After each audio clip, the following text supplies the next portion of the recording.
¿Qué tal amigos? Bienvenidos a un nuevo video para el canal. Y el personaje de la semana va a ser Bellito de la serie de Dragon Ball. Y bueno, para este personaje pues vamos a comenzar con una cruz para guiarnos, y vamos a agregar una segunda línea para agregar lo que son los ojos y tenerlos bien ubicados. Y como siempre, vamos a empezar con el entrecejo para ubicar las cejas, los ojos también. Nos vamos a guiar de esta manera. Este dibujo que les voy a mostrar el día de hoy, amigos, es un dibujo súper fácil de hacer, muy bonito, y muy fácil de hacer. Espero les guste y vamos a ir paso a paso. Y bueno, ya que tenemos ubicadas las dos cejas, entonces ahora vamos a ubicar lo que son los ojos. Me voy a ir un poco despacio para que me sigan, amigos. De igual manera, espero y les guste.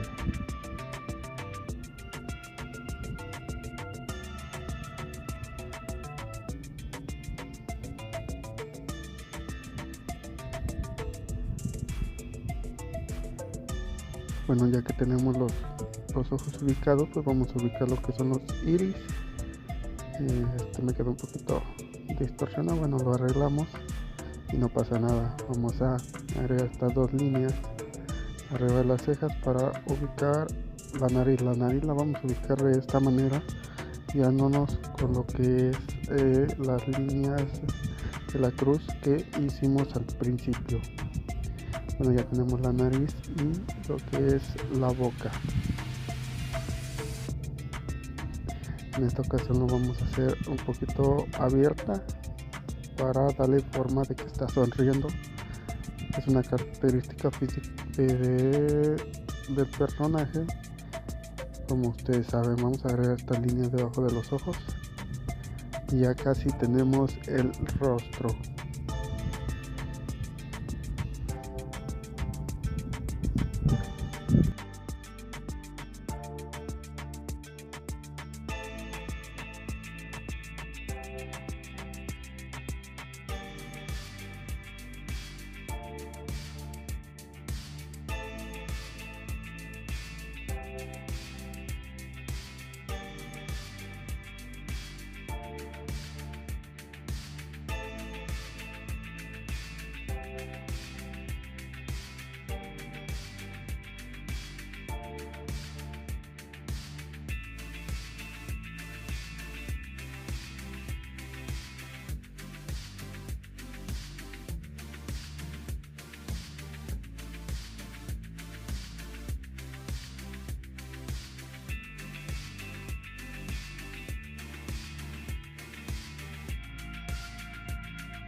Y bueno amigos, si has llegado hasta aquí, espero que me regales un like, te suscribas a nuestro canal y active la campanita para más videos. Y vamos a finalizar con el difuminado, agregando las sombras correspondientes. Y bueno, yo hasta aquí los dejo. Disfruten el video, comenten qué les pareció y nos vemos todos los días miércoles. Saludos amigos.